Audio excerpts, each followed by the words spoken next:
चलिए अब बेटा, अब हम आज जो लेने वाले हैं एक बहुत ज़्यादा इंपॉर्टेंट टॉपिक लेने वाले हैं, that is conservation of momentum. कोई मुझे बताएगा टाइटल नंबर कौन सा आ रहा है? वो 5.4 होगा शायद से। 3 है ना, sorry 5.3 conservation of linear momentum.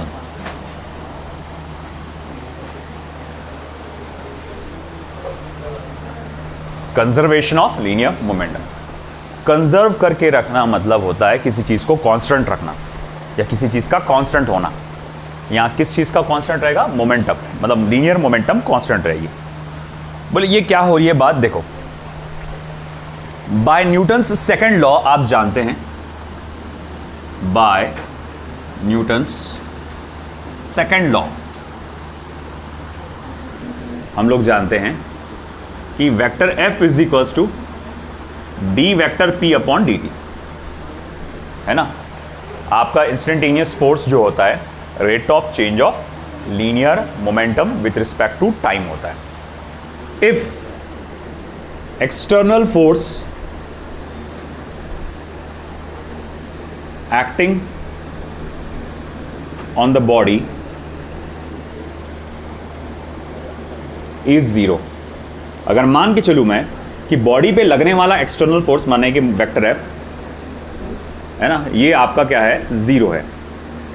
Vector F equals to 0, तो मैं यहां लिख सकता हूं then d vector P upon dt, इसको भी मैं क्या लिखूंगा बेटा? फिर 0 के बराबर लिखूंगा, है कि? अब ये कहना चाह रहा है कि लीनियर मोमेंटम का derivative with respect to time वो क्या रहेगा बेटा? 0 रहेगा। ऐसी कौन सी चीज है जिसका डेरिवेटिव 0 होता है? कांस्टेंट। किसी भी कांस्टेंट चीज का डेरिवेटिव क्या होता है? 0। तो इसका मतलब ये हुआ कि लीनियर मोमेंटम ये हमेशा कैसा रहेगा? फिर कांस्टेंट रहेगा किसी भी सिस्टम का, किसी भी सिस्टम का। यानी थोड़ी देर पहले मैं जो देखूंगा इनिशियल मोमेंटम है सिस्टम का, और थोड़ी देर का बाद का फाइनल मोमेंटम जो रहेगा पूरे सिस्टम का, वो कैसा रहेगा? सेम रहेगा। तो इस पर से फिर हमारा लॉ बनता है, यहाँ पर law of conservation of momentum बनता है। वो क्या कहता है? In an isolated system, system कैसा चाहिए? आइसोलेटेड, किसी पे डिपेंडेंट ना हो। आइसोलेटेड सिस्टम और एक होता है डिपेंडेंट सिस्टम, है ना। जैसे मुझे एक बात बताइए, ये पंखा, ये आइसोलेटेड सिस्टम है अभी फिलहाल या डिपेंडेंट सिस्टम है? डिपेंडेंट है। ये पंखा जो गोल गोल घूम रहा है, ये अपनी आज़ादी से खुद से घूम रहा क्या? हाँ नहीं, ये क्या है? आपके अंदर एक मोटर है जो उसको गोल घुमा रही है। बॉयज़ आप लोग बाइक चलाते हो, है ना। गर्ल्स को शायद वो कंसेप्ट समझ में ना आए, मगर बॉयज़ शायद इसका इजीली समझ जाएंगे। आप बाइक चलाते हो, आप गाड़ी को गियर में चलाते हो, है ना। गियर में, मालूम हो गियर में चलाने का एक्सपीरियंस, अब गाड़ी को बाइक चलाने का एक्सपीरियंस ऑलमोस्ट सभी को होगा। जब आप गाड़ी को गियर में चलाते हो तो आपके गाड़ी के जो चक्के रहते हैं वो किससे जुड़े हुए रहते हैं? इंजन से, मशीन से, है ना। जैसे ही आपकी गाड़ी न्यूट्रल में आ जाती है, आप कितना भी रेस करो, गाड़ी आगे बढ़ती क्या? नहीं बढ़ती, है ना। अब जब आपकी गाड़ी न्यूट्रल में होती है तो वो अपनी आज़ादी से आगे बढ़ती है कि नहीं? आपकी आज़ादी से वो आगे बढ़ती है। आप कितना भी एक्सेलरेट करो, उससे कुछ भी लेना देना उसको नहीं है।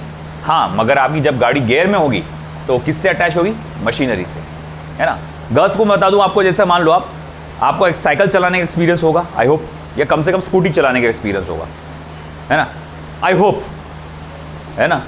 अब अगर मान लो आप साइकिलिंग कर रहे हो, जब तक आप पैडलिंग कर रहे हो, आप पैडलिंग स्पीड से करोगे तो साइकिल भी स्पीड से चलेगी। मतलब जो साइकिल के चक्के आपके किससे जुड़े हुए हैं? पैडल से। तो साइकिल की जो चक्के है उसकी जो स्पीड है वो पैडलिंग पर डिपेंडेंट है। तो ये आइसोलेटेड हुआ कि अलग थलग नहीं। मगर मान लो आपने क्या करे, अब पैडल मारना छोड़ दिया, चक्के अपने आप आगे घूमते ही, फिर भी साइकिल कैसे तो नहीं, पैडल मारने छोड़ दिया तो वहीं गाड़ी रुक जाती थड़ करके। साइकिल ऐसा होता क्या? नहीं, फिर भी वो रोल होते हुए आगे जाती। अब वो जो मोशन है किसी पे डिपेंडेंट है या अपने इंडिपेंडेंटली चल रहा है? इंडिपेंडेंटली। तो वैसा ही अगर कोई सिस्टम ऐसा है जो इंडिपेंडेंटली वर्क कर रहा है, किसी पे डिपेंडेंट नहीं है, ऐसे सिस्टम को हम लोग कहते हैं आइसोलेटेड सिस्टम। और उस पर लगने वाला फोर्स अगर जीरो है, उस पर लगने वाला फोर्स अगर जीरो है, तो उस पूरे सिस्टम का लीनियर मोमेंटम क्या रहेगा, कांस्टेंट रहेगा। याद रखना, पूरे सिस्टम का लीनियर मोमेंटम क्या रहेगा, कांस्टेंट रहेगा।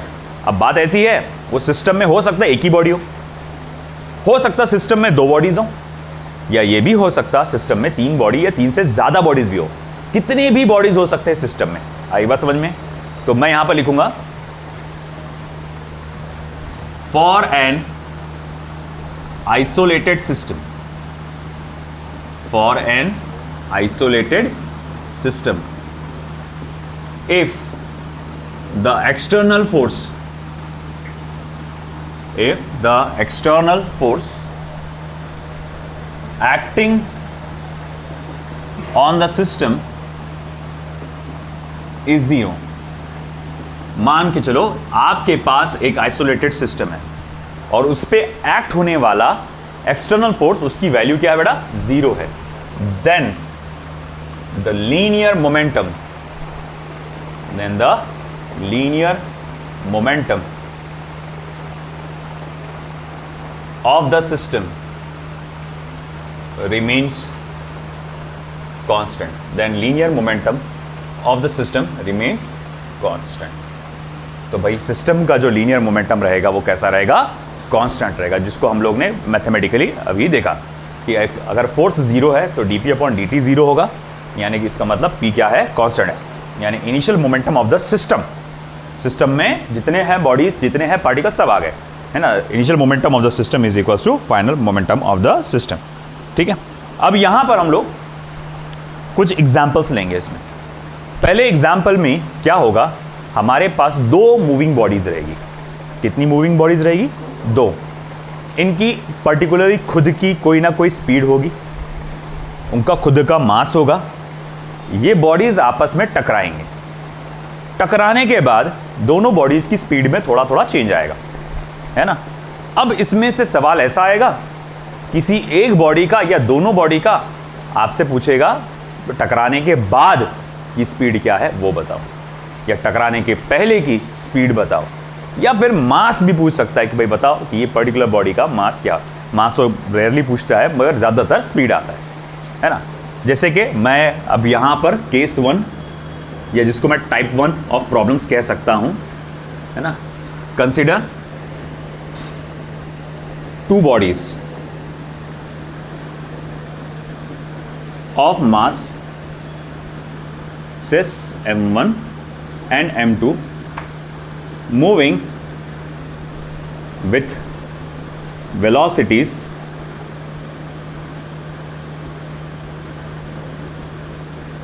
vector u1 and vector u2 independently,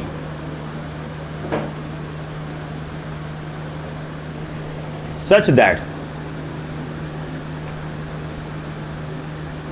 u1 is greater than u2. Then after collision,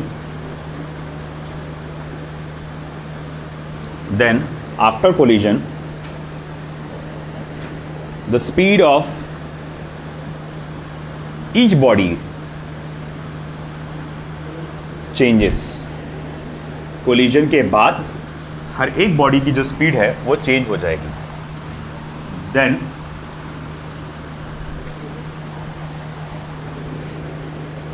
sorry, not then, comma, if the new velocities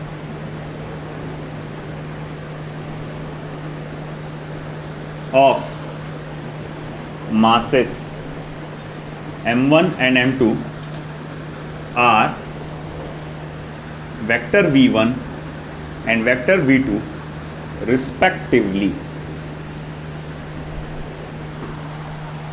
जैसे कि पिक्चराइज कर लेते हैं इसको, ये है मास m1, ये ट्रैवल कर रहा है with velocity u1 in the particular direction.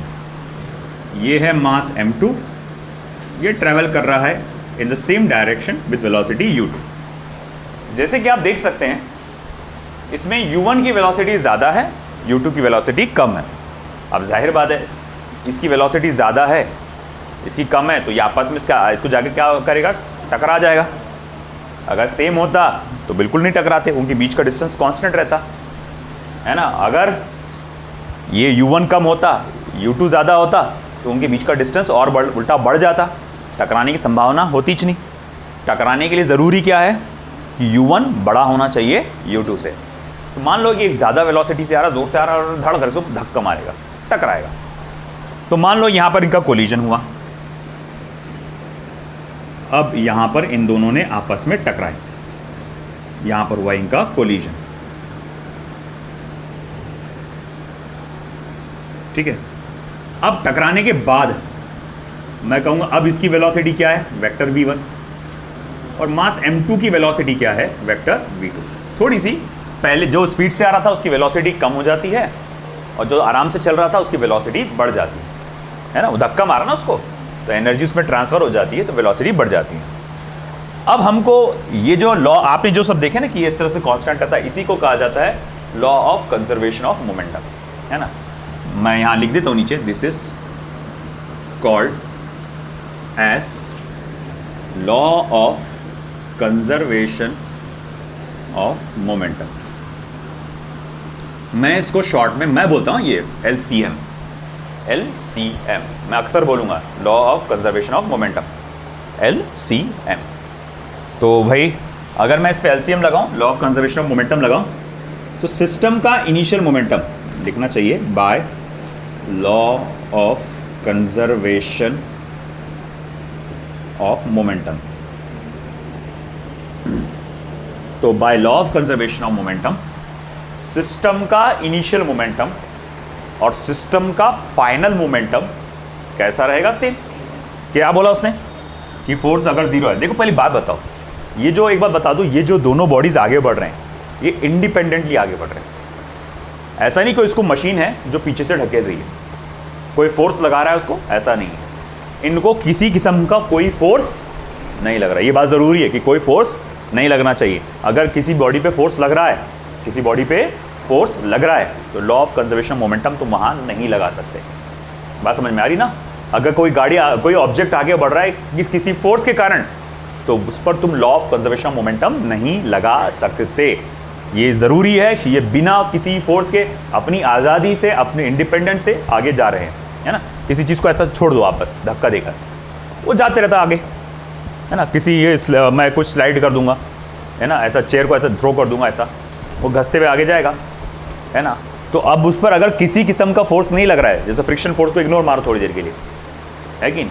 अगर किसी किस्म का फोर्स नहीं लग रहा है तो इसके मोशन को इंडिपेंडेंट माना जाएगा। तो सिर्फ उसी सिचुएशन में law of conservation of momentum लागू है। तो by law of conservation of momentum मैं कहूँगा initial moment of the system is equals to final momentum of the system. System का, पूरे सिस्टम का इनिशियल मोमेंटम और पूरे सिस्टम का फाइनल मोमेंटम कैसा रहेगा बेटा, सेम रहेगा। इधर का हो गया, लेफ्ट साइड का किसी का बाकी है, ठीक है। अब पूरे सिस्टम का इनिशियल मोमेंटम क्या होगा फिर, तो मैं इसके लिए देखता हूं कि जैसे कि उसने कहा है कि initial momentum of the system is equals to final momentum of the system. पहले तो मैं फोकस करूंगा, है ना, initial momentum of the system क्या रहेगा। देखो भैया, initial momentum of the system, तो सिस्टम में पहले क्या मौजूद है, तो सिस्टम में पहले ये दोनों ऑब्जेक्ट्स मौजूद है, ये, है ना। मैं कहूँगा ठीक है, अब इसका मोमेंटम निकालना है तो एक एक बॉडी का मोमेंटम निकालना पड़ेगा। इसका मोमेंटम क्या आएगा, m1 vector u1 mass into velocity. इसका मोमेंटम क्या आएगा बेटा, n2 vector u2 mass into velocity. तो initial momentum of the system क्या रहेगा, m1 vector u1 plus m2 vector u2। आया समझ में। फिर मैं पूछूंगा ठीक है भैया, final momentum of the system क्या रहेगा, m1 vector v1 plus m2 vector v2। आया ना, है ना। अब बोलेंगे ठीक है, मैं यहाँ लिख सकता हूँ therefore m1 vector u1 plus m2 vector u2 is equals to m1 vector v1 plus m2 vector v2। आई बात समझ में, है ना। तो इस तरह से ये आपका कंजर्वेशन ऑफ लीनियर मोमेंटम आया यहाँ पर, और आप ये फॉर्मूला इस तरह से लगाते हैं। ये हमारा मेन मदर फॉर्मूला जिसको मैं बोलूँगा है ये। इक्वेशन नंबर मैं इसको 1 दे देता हूँ। ये बहुत इंपॉर्टेंट है, मदर फॉर्मूला है law of conservation of momentum का। सारे फॉर्मूले यहीं से जनरेट होते हैं, है ना। m1 vector u1 plus m2 vector u2, m1 vector v1 plus m2 vector v2।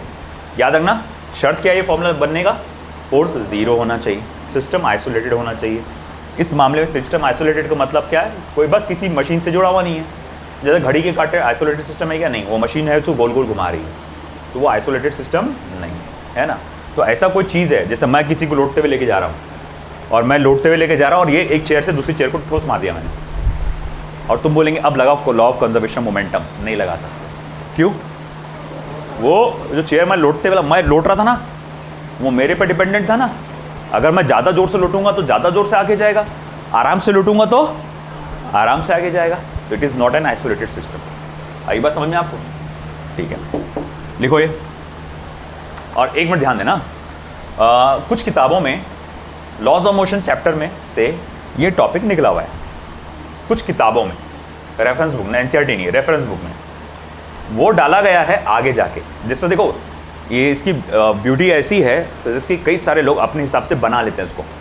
जैसे कि आपका जो ये चैप्टर है इसके लास्ट में एक फ्रिक्शन चैप्टर आता है, वैसी वर्क एनर्जी एंड पावर में एक टॉपिक आता है आपका सो कॉल्ड एज कोलिजन, है ना। कोलिजन काफ़ी बड़ा टॉपिक है, वो एक चैप्टर की तरह बड़ा टॉपिक है। तो जैसे अक्सर कई लोगों का कहना है कि कोलिजन यार ये वर्क एनर्जी एंड पावर के साथ क्यों आ रहा है ना, इतना बड़ा, इसको एक अलग चैप्टर होना चाहिए। और कोलिजन टकराना, टकरा रही ना ऑब्जेक्ट यहाँ पे, तो देखो ये जो टॉपिक है कोलिजन से रिलेटेड है ना। तो इसीलिए कई सारे इसमें ये collision and conservation of momentum ये नाम से एक अलग ही चैप्टर कुछ किताबों में बनाया गया है, या सिर्फ कोलिजन के नाम से। और ये टॉपिक लॉज ऑफ मोशन में ना लेकर उन्होंने उस चैप्टर में लिया है। तो एक्चुअली मेरे पूरा एनसीईआरटी के हिसाब से ले रहा हूँ मैं, तो मैं एनसीईआरटी के सीक्वेंस में लेना थोड़ा बहुत किया मैंने एडिट अपनी तरफ से। सर्कुलर मोशन को मैंने जैसे निकाला, मैंने बोला कि मैं अपने अलग से पढ़ाऊँगा, मगर मैं इसको इसमें रख रहा हूँ।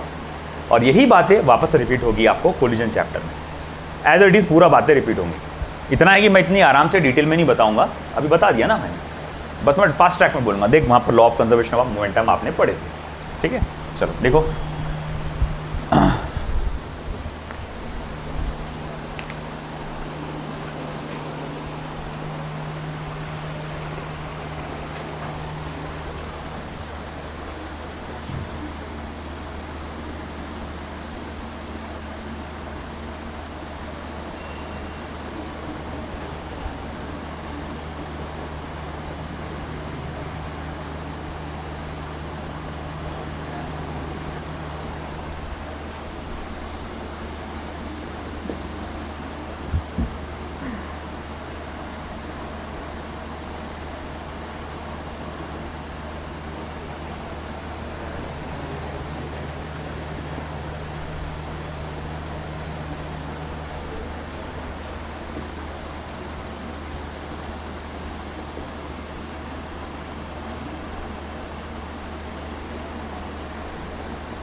ये राइट साइड का हो गया बेटा,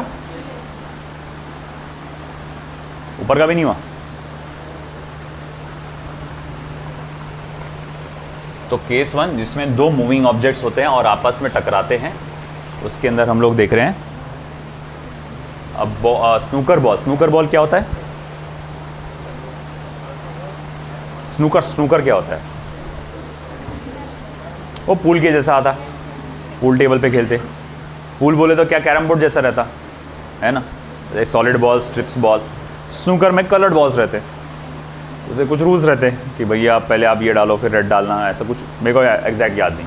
तो स्नूकर बॉल है ना, तो स्नूकर बॉल ऐसा है कि भाई जिसका मास 1 किलोग्राम है, एक बॉल पहला वाला, इसको पकड़ के चलेंगे, इसको पहला मान के चलेंगे। वो कितनी स्पीड से जा रहा है? 2 मीटर पर सेकेंड, है ना। मान लो डायरेक्शन कुछ स्पेसिफाइड नहीं है, तो ऐसे इसमें हम लोग मान के चलते हैं कि वो positive direction of x axis में जा रहा होगा, है ना। तो वो positive direction of x axis में जा रहा है 2 मीटर पर सेकेंड। कोई दूसरे बॉल से टकराता है जो रेस्ट में है, यानी देख सेम मास का बॉल है, आइडेंटिकल बॉल बोला ना, मास कैसा है? सेम है, मगर वो कैसा है? रेस्ट में है, ठीक है। Calculate the second ball after collision, speed of the second ball after collision, if the two comes rest after the rest, if the ball come rest after the collision, ठीक है। तो देखो यहाँ क्या दिया खेल। सबसे पहले मासेस लिखूंगा मैं,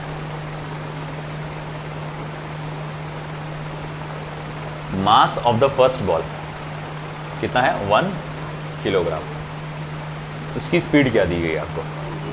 2 मीटर पर second. Mass of the second ball 1 kg। Second ball की इनिशियल स्पीड क्या है? 0 मीटर पर सेकेंड, ठीक है। बाद में दिया गया पहला बॉल टकराने के बाद रेस्ट में आ जाता है, तो बोल रहा है कि आपके सेकेंड बॉल की स्पीड क्या रहेगी? तो देखो भाई बात कैसी है, सुनो 2 मिनट बात सुना मेरी। हाँ, वैसे तो मैं रिकमेंड करूंगा आइडियली तुमको इसको वेक्टर फॉर्म में सॉल्व करना चाहिए प्रॉपर डायरेक्शन के साथ, उसमें गलती होने की गुंजाइश सबसे कम होती है ना। कि जैसा कि आपने इसके डायरेक्शन को पॉजिटिव मान के चले, तो आंसर इसका आप वेलोसिटी को क्या लिखेंगे? 2i cap. इसको क्या लिखेंगे? 2i cap. अब आप वो वैल्यू लेकर सॉल्व करो पूरा, मैं ऐसा रिकमेंड करूँगा। मगर मान लो कि आप इसमें इतने एक्सपीरियंस्ड हो चुके हो, आपको लॉजिकली समझ में आ रहा, ये ऐसा है, टकराने के बाद ये रुक गया, ये आगे बढ़ा, तो इधर ही जाएगा ना ये। तो डायरेक्शन टकराने के पहले और डायरेक्शन टकराने के बाद कैसी रहेगी? सेम रहेगी, या बहुत एक आध ऑपोजिट रहेगी, है ना। अगर ऐसी है, ये ऐसा मान लो, ये बॉल ऐसे टकराने वाले, ये बॉल ऐसे टकराने वाले, तो ये इसके डायरेक्शन को आप ले लेंगे पॉजिटिव और इसके डायरेक्शन को ले लेंगे आप नेगेटिव। तो इतना थोड़ा बहुत लॉजिक तुम लगा सकते हो, है ना। तो उसको नहीं भी किए वेक्टर फॉर्म में सॉल्व तो चलेगा। जैसे मैं ये वाले को वेक्टर फॉर्म में सॉल्व नहीं कर रहा कि मेरे को लॉजिकली समझ में आती है बातें। हाँ, मगर देखो सुन लो मेरी बात अच्छे से, अगर मामला ऐसा है टकराने के बाद एक इधर भागा एक इधर भागा, है ना, एक लातुर एक पातुर, तो भाई एक ऐसा भागा, तो अब इस मामले में तुम्हारे लॉजिक मत लगाना, अब चुपचाप वेक्टर फॉर्म में लिखो सारी वैल्यूज़ को, पूरे वेलोसिटीज़ को, एक एक वेलोसिटी को तुम काय में लिखेंगे? वेक्टर फॉर्म में, और वेक्टर फॉर्म में लेकर सॉल्व करना, है ना। अगर एक ही लाइन में है, मतलब मान ले एक तो पूरा पॉजिटिव डायरेक्शन है ऑफ एक्स एक्सिस की तरफ मोशन है, या नेगेटिव एक आध का negative direction of x axis की तरफ मोशन है, ऐसे इसमें चल जाएगा कि तुम वेक्टर फॉर्म में ना सॉल्व करो। मगर भाई एक इधर एक उधर भाग रहा, तुम देखेंगे थोड़ी देर में ऐसे प्रॉब्लम्स, तो भाई मैं स्ट्रिक्टली बोलूँगा तुम क्या करेंगे? पूरा उसको वेक्टर फॉर्म में लेके सॉल्व करेंगे। खैर चलो ये देखते हैं अभी फिलहाल। तो by law of conservation of momentum, m1u1 plus m2u2 m1v1 m2v2, 1 kilogram multiply by 2, है ना। और ये m2 कितना है? 1 किलोग्राम, 0। m2 कितना है? 1 मल्टीप्लाई बाय 0। m2 कितना है बेटा? 1 मल्टीप्लाई बाय v2। देख ये तो पूरा 0 हो गया, ये भी पूरा 0 हो गया, v2 बचता है सिर्फ 2 मीटर पर सेकेंड, है ना। इतना है कि अगर मैं वेक्टर फॉर्म में सॉल्व करता तो यहाँ आई कैप आता और यहाँ पर भी आई कैप आता, तो मैं बोलता टकराने के बाद सेकंड बॉल की डायरेक्शन वही रहेगी जो फर्स्ट बॉल की थी, है ना, वैसा।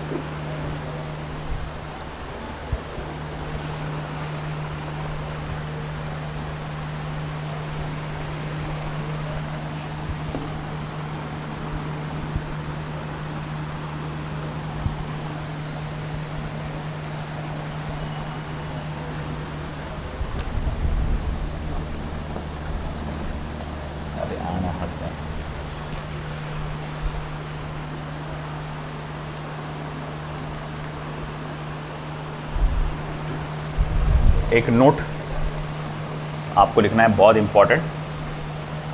इसका प्रूफ हम लोग कोलिजन चैप्टर में देखेंगे।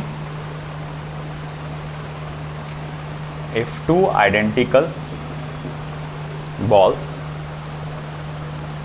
of same material, so not material, same mass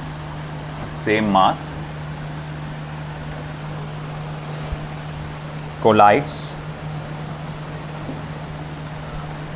elastically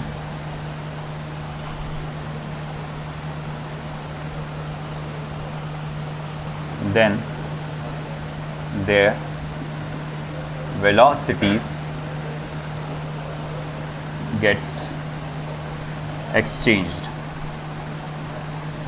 एक बहुत इंपॉर्टेंट बात बता रहा हूं, इसका प्रूफ आपको कोलिजन चैप्टर में मिलेगा।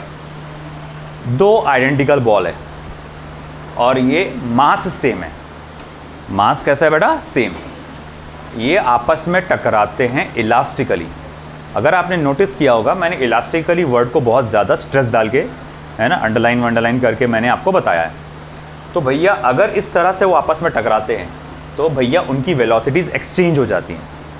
अब इलास्टिकली देखो क्या है, जब आप कोलिजन चैप्टर पढ़ेंगे आपको पता चलेगा 3 तरह के कोलिजन होते हैं, इलास्टिक, इन इलास्टिक और perfectly in elastic. Elastic, in elastic and perfectly in elastic. फ़र्क क्या होता है? इलास्टिक कोलिजन में एनर्जी का लॉस नहीं होता। जितना सिस्टम का जितना एनर्जी था पहले टकराने के पहले, टकराने के बाद भी उतना ही रहता है ना। इन इलास्टिक में क्या होता है? एनर्जी का थोड़ा सा लॉस होता है। परफेक्टली इन इलास्टिक में क्या होता है? एनर्जी का बहुत ज़्यादा लॉस होता है। परफेक्टली इन इलास्टिक में क्या होता है मालूम क्या? एक ऑब्जेक्ट आगे जा रहा है या रुका हुआ भी है चलेगा, दूसरा आके ऑब्जेक्ट को ठोकता है। अब वो क्या कर रहा है? उसको चिपक कर साथ में आगे बढ़ गया दोनों भी। जैसे मान लो कि तुमने कोई चीज़ वहाँ पर टारगेट के फॉर्म में वहाँ पर रखे तुमने, है ना, एक कुछ भी तुमने, जैसे मान लो कि एप्पल कुछ वहाँ पर रखा है और तुम तीर कमान से भाई क्या कर रहे, उस पर प्रैक्टिस कर रहे। तुमने मारे एप्पल पे वो तीर गया एप्पल में घुस गया और एप्पल के अंदर ही वो तीर फंस गया और वो दोनों एक साथ मिलकर एक ही वेलोसिटी से आगे बढ़ रहे। तो ऐसे कोलिजन को कहते हैं परफेक्टली इनइलास्टिक कोलिजन, है ना। एक सैंड बैग है, मान लो रेती का बैग है, उसमें तुमने बुलेट फायर की, बुलेट क्या हुई? सैंड बैग के अंदर फंस गई, है ना। बुलेट सैंड बैग के अंदर फंस गई और उसके फोर्स से थोड़ा सा सैंड बैग इधर आगे चले गया, है कि?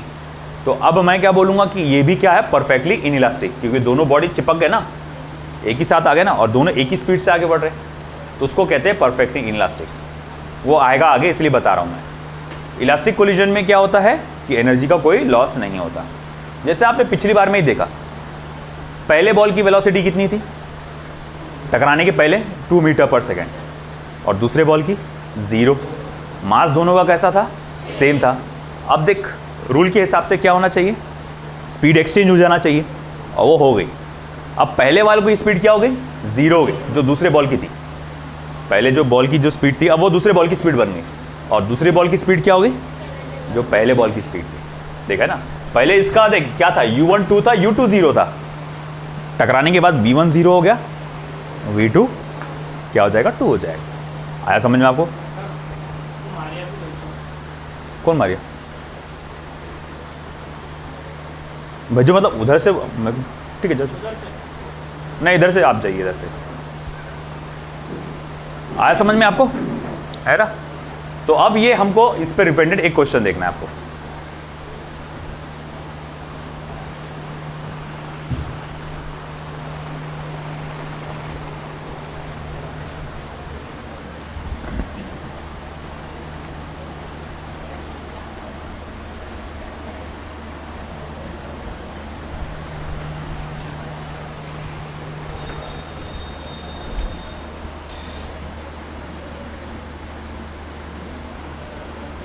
A ball of mass small m moving with velocity capital V makes a head-on elastic collision with a ball of mass of the same mass, जा रहे बेटा? ठीक है, of the same mass moving with velocity twice v towards it. Full stop. Taking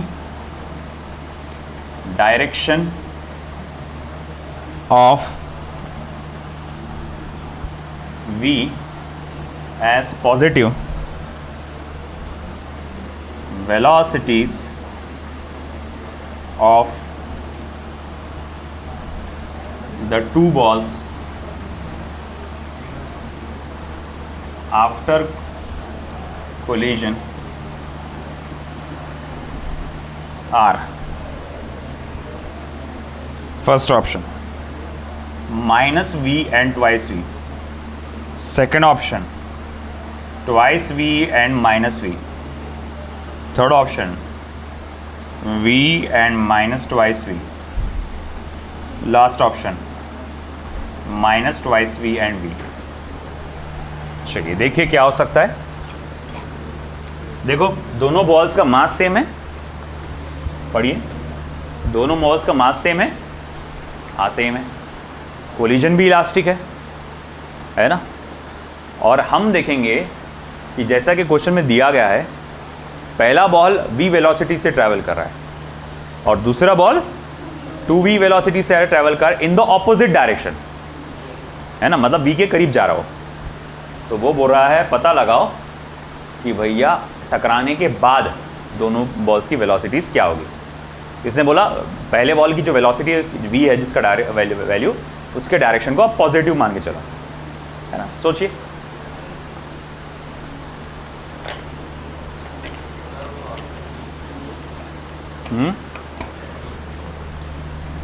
option कौन सा? D. चलो देखते हैं। देखो सबसे पहले तो आप क्या करो, इनिशियल वेलोसिटीज देख लो। u1 is equals to plus V है और u2 is equals to minus twice V है ना। पहला बॉल ऐसा आ रहा है, दूसरा बॉल ऐसा आ रहा है। देखो इसमें लिखा हुआ है mass moving with velocity twice v towards it, उसके पास आ रहा है ऐसा, तो इसीलिए माइनस ट्वाइस वी। अब जाहिर बात है ये जो पहले बॉल की वेलोसिटी थी वो दूसरे बॉल की वेलोसिटी बन जाएगी, है ना, और जो दूसरे बॉल की वेलोसिटी थी वो पहले बॉल की बन जाएगी, है कि नहीं। अब देखो फिर आगे क्या, v1 की वैल्यू क्या है माइनस 2v और v2 की वैल्यू क्या होगी प्लस v, तो बिल्कुल सही है लास्ट ऑप्शन। इंटरचेंज हो गया और कुछ नहीं।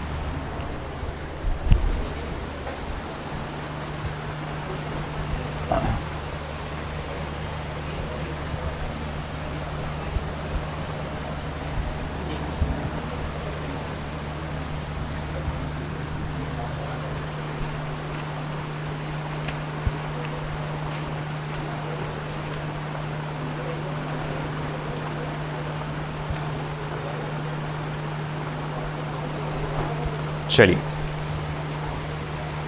अरे यार कितनी इंक भर दिया इसने।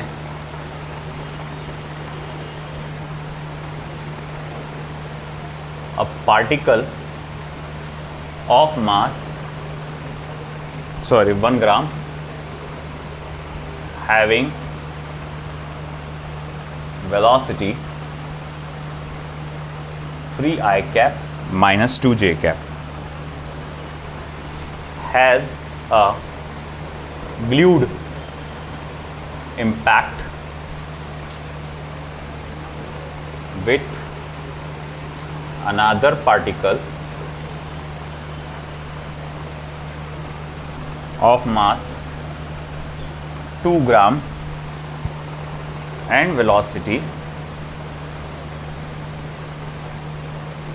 as 4j cap minus 6k cap.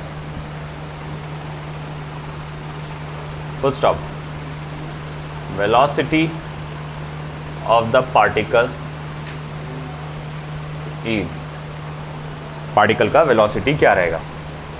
First option 5.6 metre पर सेकेंड, 0 थर्ड 6.4 मीटर पर second and last option 4.6 metre पर सेकेंड। बेटा आप मुझे बता सकते हैं क्वेश्चन में ग्लूड इंपैक्ट का मतलब क्या हो रहा है?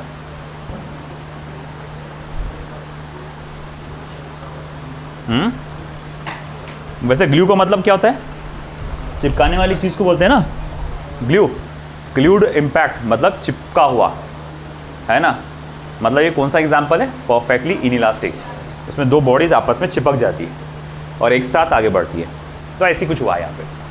चलो मैं सबसे पहले जो जो डेटा दिया वो दे लिख लेता हूँ। पहली बॉडी का मास 1 ग्राम और उसकी initial velocity 3i cap minus 2j cap. ठीक है, देखो तो पहली बॉडी का मास 1 ग्राम, उसकी जो वेलोसिटी है 3i cap minus 2j cap metre पर सेकेंड।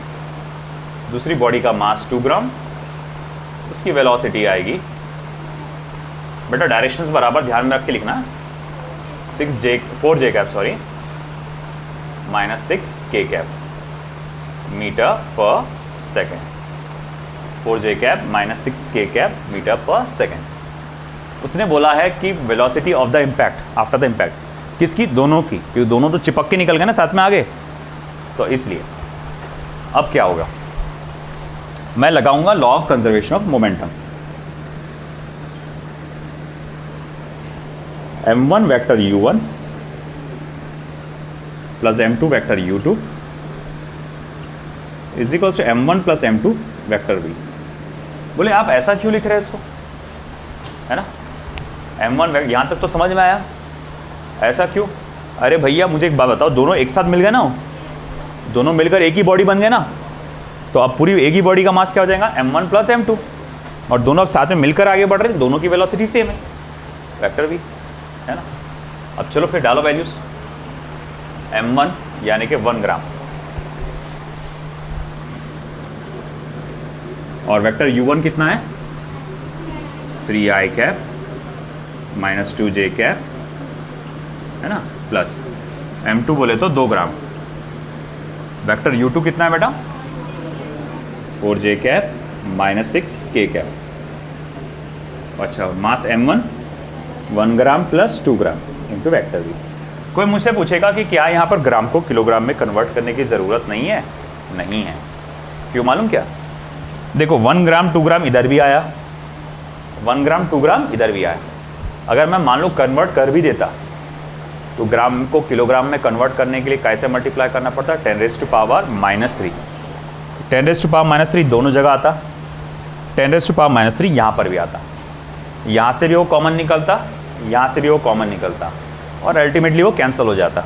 तो काय के लिए इतनी मगजमारी करना जब अपने को मालूम है वो कैंसिल होने वाले? तो इसीलिए ग्राम में डाला। ठीक है, अब आगे क्या?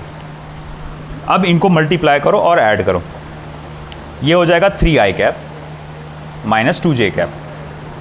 देखो बेटा 3i cap minus 2j cap plus 2 4 8 j cap minus 12k cap is equals to 3 times of vector v, है ना?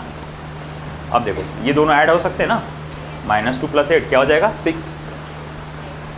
3i cap plus 6j cap k cap is equals to 3 times of vector v। पूरी equation को 3 से divide कर सकते हैं आप, तो vector v is equals to i cap 4 k cap. ये आ गया तुम्हारा वेक्टर फॉर्म में, है ना? मगर ऑप्शन में तुमको क्या है? मैग्नीट्यूड दिया हुआ है, तो तुमको मैग्नीट्यूड निकालना पड़ेगा, है ना? अंडर रूट आई कैप के साथ क्या है? 1 का स्क्वायर प्लस 2 का स्क्वायर प्लस -4 का स्क्वायर, 1 + 4 + 16 अंडर रूट ऑफ 21। अब लॉजिक लगाओ, अब यहाँ लॉजिक लगाओ 21। तुम एक बात बताओ, 21 से बड़ा नंबर क्या है? 25, और 21 से छोटा नंबर क्या है? 16, जिसके परफेक्ट स्क्वायर रूट निकलते हैं, है ना। 25 का स्क्वायर रूट क्या होता है? 5, 16 का 4। ये नंबर 16 और 25 के बीच का है, तो उसका स्क्वायर रूट भी 4 और 5 के बीच में आएगा। तो ऐसा कौन सा नंबर है यहाँ पर जो 4 और 5 के बीच में आ रहा है ना। तो एग्जैक्ट कैलकुलेट करने की ज़रूरत नहीं, दिमाग लगाओ, सॉल्व करो, है कि नहीं।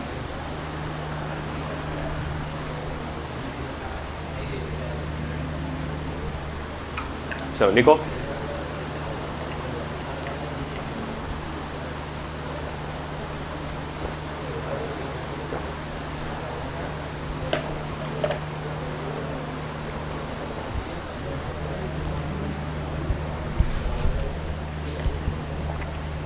चलिए नेक्स्ट, मैं उम्मीद करता हूं आप ये मुझे सॉल्व करके दिखाएंगे।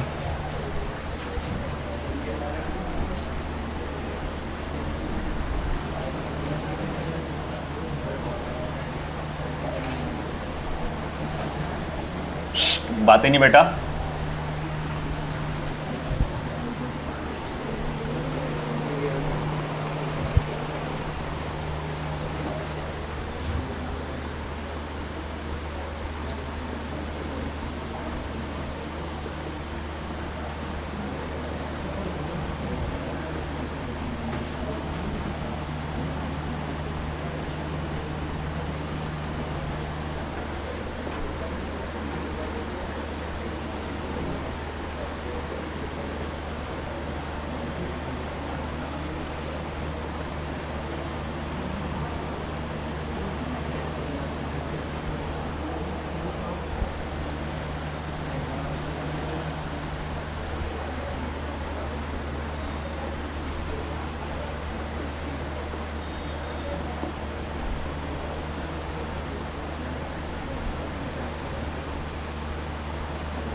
आप ट्राई करो,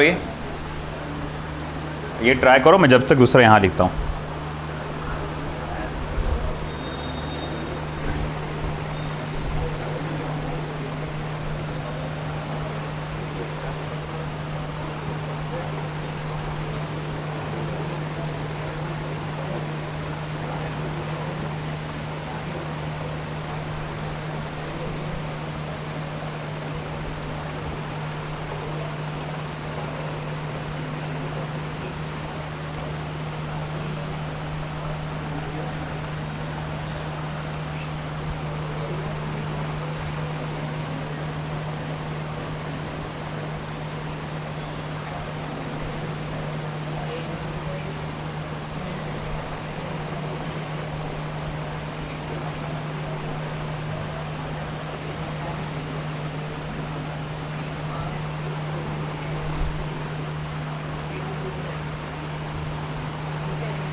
कौन सा बेटा?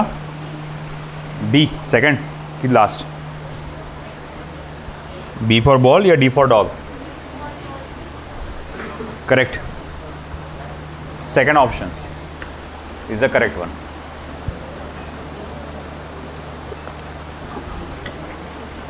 देखो पहले लिखो आप, a bullet of mass small a is fired with velocity b in a large block. तो मैं यहां लिखूंगा m1 क्या है आपका, वो स्मॉल a है, और उसे फायर किया गया था वेलोसिटी b से एक बड़े ब्लॉक में जिसका मास c था।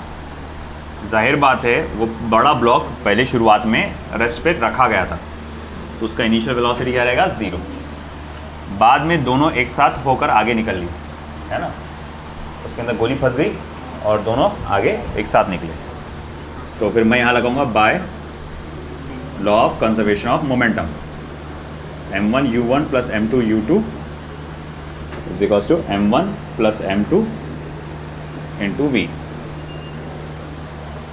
अब m1 u1 a into b, m2 c into 0, और ये a प्लस b, नहीं a plus c into v। ये तो पार्ट हो गया 0,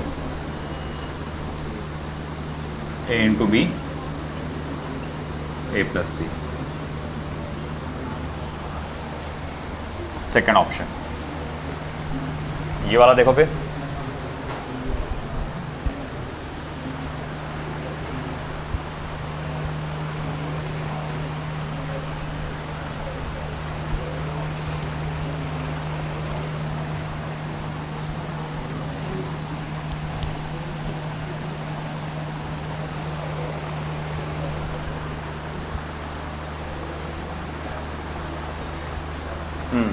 बोलो क्या आएगा।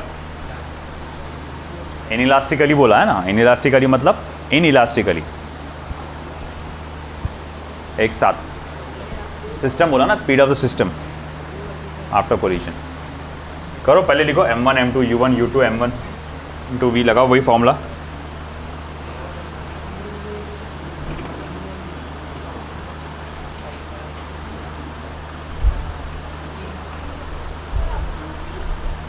कौन से बेटा, C। well C is the correct one।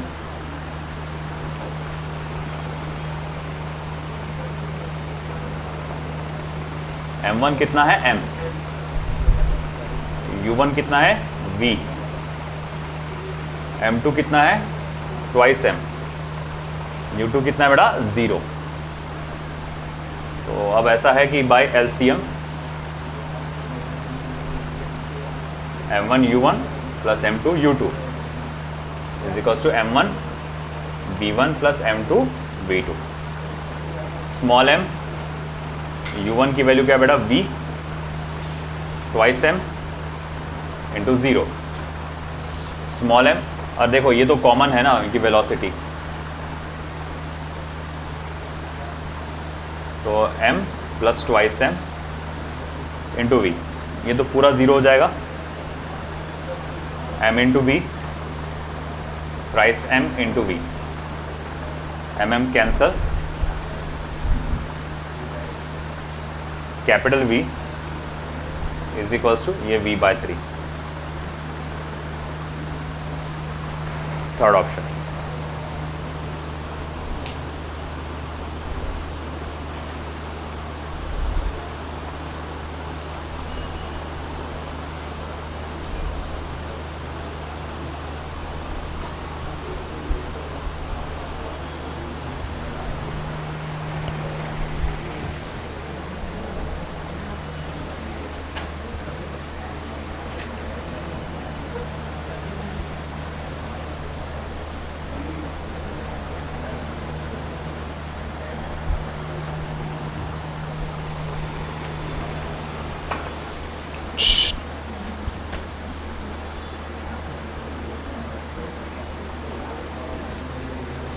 ये वाला क्वेश्चन थोड़ा मस्त है एकदम, देखो।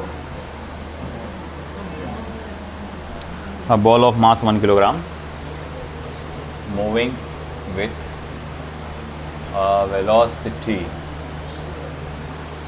of 0.4 meter per second collides with another stationary ball.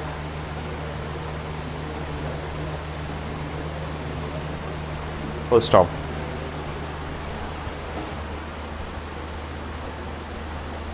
after the collision, comma, the first ball moves with a velocity 0.3 meter per second in a direction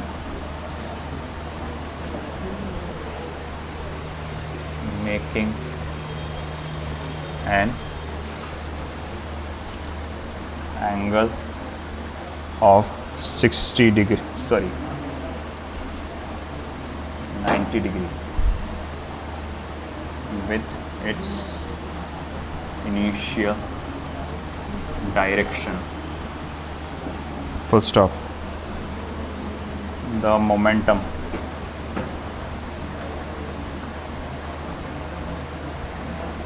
of the second ball after collision will be first option, point 1.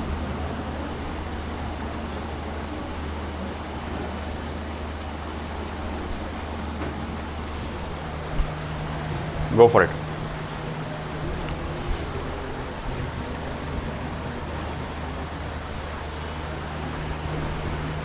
एक ball है जिसका मास 1 kilogram है, वो 0.4 metre पर second की रफ्तार से आगे जा रहा है, और वो अनादर स्टेशनरी बॉल, दूसरा वाला बॉल कैसा है, स्टेशनरी, मतलब अपनी जगह पे रुका हुआ। अब रुका हुआ है तो उसकी स्पीड क्या रहेगी, 0 है कि उसे हिट करता है। टकराने के बाद देखो, ये इंपॉर्टेंट यहाँ से है ना, टकराने के बाद जो पहला वाला बॉल है वो जाता है 0.3 मीटर पर सेकेंड की रफ्तार से at an angle of 90 degree with its initial direction, मतलब जिस डायरेक्शन में वो चल रहा था वहाँ से 90 डिग्री के एंगल पे जाता है। अब अगर मैं मान के चलूँ पहले वो positive direction of x axis पे ट्रैवल कर रहा था, तो टकराने के बाद हो सकता है वो positive direction of Y axis पे ट्रैवल कर रहा होगा। अब देखो मैंने क्या बोला था तुमको शुरू में, अगर डायरेक्शन इधर उधर का रहा, अगर डायरेक्शन इधर उधर का रहा तो चुपचाप वेक्टर फॉर्म में सॉल्व करो। बैठो ना भाई, इधर क्या को देख रहे है ना। तो देखो भाई m1 क्या है, 1 किलोग्राम, उसकी रफ्तार क्या है, हाँ 0.4 आई कैप मीटर पर सेकेंड। दूसरा बॉल, दूसरे बॉल, खास बात देखो इधर, दूसरे बॉल का मास नहीं दिया उसने, दूसरे बॉल का मास नहीं दिया, छोड़ो उसको, उसकी ज़रूरत भी नहीं है क्योंकि डायरेक्ट दूसरे बॉल का मोमेंटम चाहिए तुमको। और उसने बोला कि दूसरा बॉल क्या था, पहले स्टेशनरी था, ठीक है, मैं बोलूँगा 0। टकराने के बाद पहला बॉल किधर गया, 0.3 मीटर पर सेकेंड की रफ्तार से 90 डिग्री के एंगल पे, मतलब वाई एक्सिस पे। तो मैं क्या लिखूंगा, 0.3 जे कैप मीटर पर सेकेंड। ये भैया ये इंपॉर्टेंट है ना, समझ में आया ये। अब आगे देखो, by law of conservation of momentum, m1 vector u1 plus m2 vector u2 is equals to m1 vector v1 plus m2 vector v2, है ना। अब गौर से देखो, यहाँ पर m1 की वैल्यू क्या है, 1, और u1 की वैल्यू क्या है, 0.4 आई कैप। इन दोनों को आपस में मल्टीप्लाई करो, आंसर यही रहेगा। तो मैं यहाँ लिखूँगा 0.4 आई कैप प्लस 0 हो गया, m1 vector v1 1 kilogram multiply by 0.3 J cap, तो आंसर क्या रहेगा, 0.3 जे कैप। और इसको मिला के मैं वेक्टर P2 बोल सकता हूँ, लीनियर मोमेंटम, है ना। अब आगे क्या, इसको इधर ला ले, तो vector P2 is equals to 0.4 I cap minus 0.3 J cap, है ना। ओके, फिर आप P2 लिखो, P2 मतलब मैग्नीट्यूड निकालो इसका, 0.4 का स्क्वायर प्लस माइनस 0.3 का स्क्वायर। इसका आंसर क्या रहेगा? 0.5 किलोग्राम मीटर पर सेकेंड। कौन सा ऑप्शन? C option. आया समझ में? डायरेक्शन अलग अलग रही तो कैसे सॉल्व करना समझ में आया? चुपचाप वेक्टर फॉर्म बड़ी बारीकी से देखो किसका डायरेक्शन कैसा दिया हुआ है, वेक्टर फॉर्म में लिखो, सॉल्व करो। कुछ कुछ एग्जाम्पल्स में तुमसे डायरेक्शन भी पूछेगा, टकराने के बाद दूसरा वाला कहाँ गया ये भी पूछेगा, है ना। तो वो कैसे करेंगे वो अपन आगे देखेंगे, उसमें आगे के पार्ट में हो। ठीक है, चलो आज के लिए इतना ही काफ़ी है, बाकी रिमेनिंग क्वेश्चंस इसके कल।